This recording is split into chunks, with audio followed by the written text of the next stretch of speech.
Now to John McCAIN, who is a member of the Armed Services Committee, the ranking Republican on Armed Services. Senator, what can the United States do here? Obviously, no one wants this thing to spiral out of control. Well, the United States obviously should be as heavily involved as they possibly can. I'm not sure how much influence that this administration has. Remember, the president's first priority in 2009 was the Israeli-Palestinian peace process. Obviously, there was no progress there, and there's various reasons for it. We won't waste the time, but I think it's several things that make this issue very dangerous. One is Egypt and the whole change in the Middle East as a result of the Arab Spring. Egypt was always a reliable break on these Palestinian factions. Apparently, President Morsi is playing an active role. That's good. The Iron Dome that was just talked about, if it hadn't been for Iron Dome, the Israelis would be in Gaza right now. And so that's a worthwhile U.S. investment when we talk about foreign aid sometimes. And third of all, I think that it's very important that we recognize that the United States of America has got to push as hard as we can to resolve this Israeli-Palestinian issue. And so many events are hinge on making that process go forward.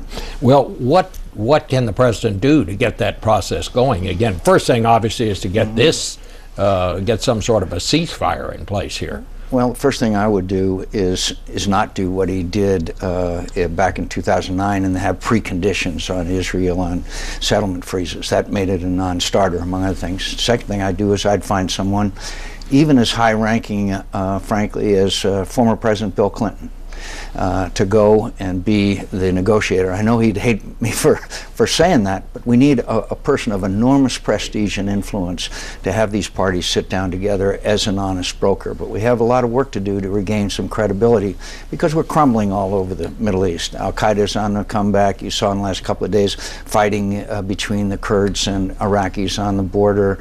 The whole Mali situation where Al-Qaeda has taken over. Al-Qaeda training camps are in western Iraq. The Iranians continue, as we see the latest IAEA report on their path towards nuclear weapons.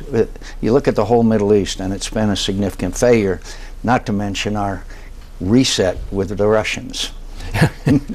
Let's talk a little bit about Libya. You were talking a lot about that. You and the president really kind of had a little set-to last week over the situation in Libya, because you said once again that you would oppose the nomination of Susan Rice to be Secretary of State. A lot of people in the administration say she is the odds-on favorite to replace Hillary Clinton because of her performance on television after the Benghazi attacks, when she said it was a result of spontaneous demonstrations in Egypt and was not a terrorist attack. Are you standing fast on that?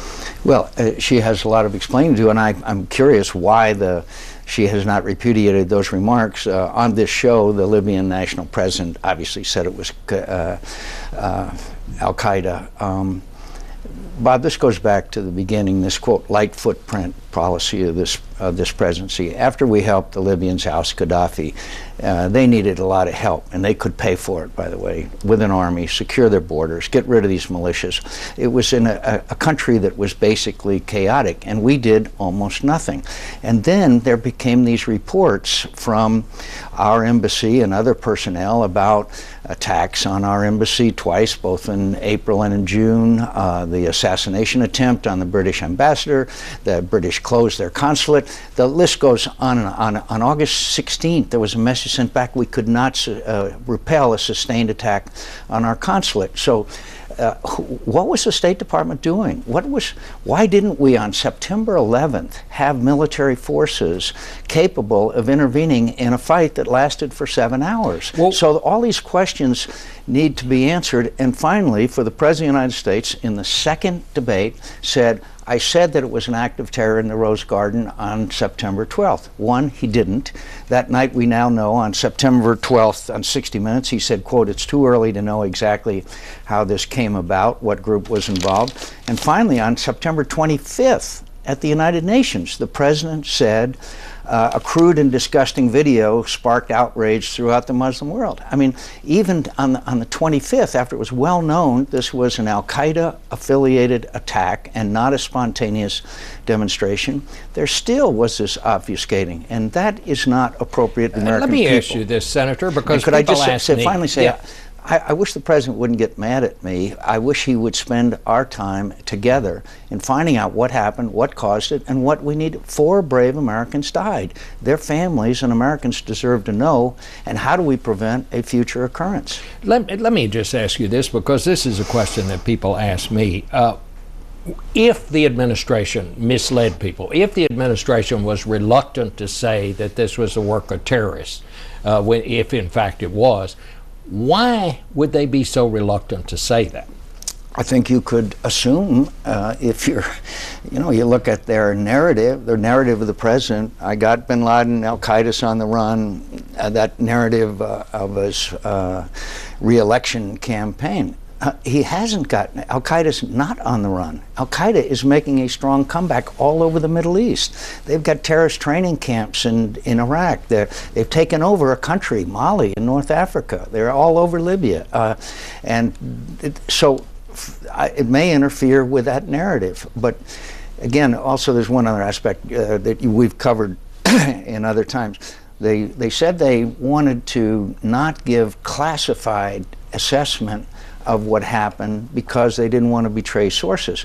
Well, if classified assessment changed the unclassified assessment, then why in the world would you keep that information from the American people?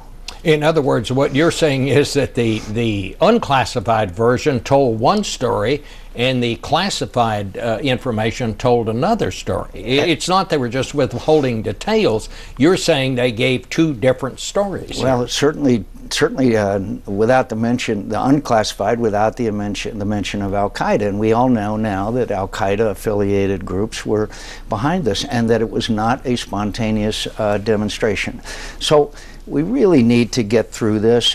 We need to work together for the sake of these families, but to tell the American people, even on the 25th of September, when it was well known before the United Nations that, quote, a crude and disgusting video sparked outrage, we know that. But well, would you, anyway. Senator, would you be willing to reconsider Susan Rice's nomination if in fact she's nominated, or if she can explain to you, give you a better explanation of why she gave the answers I think we give all nominees the benefit of a hearing process, etc. Maybe she could start out by publicly coming back on this show and saying, I was wrong. I gave the wrong information on your show several weeks ago. That might be a beginning. But until then, you will remain opposed to her nomination. Under the present circumstances, until we find out all the information as to what happened, I don't think you could want to support any nominee right now, because this is very, very serious, and it has even larger implications than the deaths of 4 Americans. It really goes to the heart of this, quote, light footprint policy that this administration has been pursuing. And all of the failures throughout the Middle East that are now, the chickens are now coming home to roost. All right, Senator, thank you so much for being with us. We'll get another take on this in 1 minute.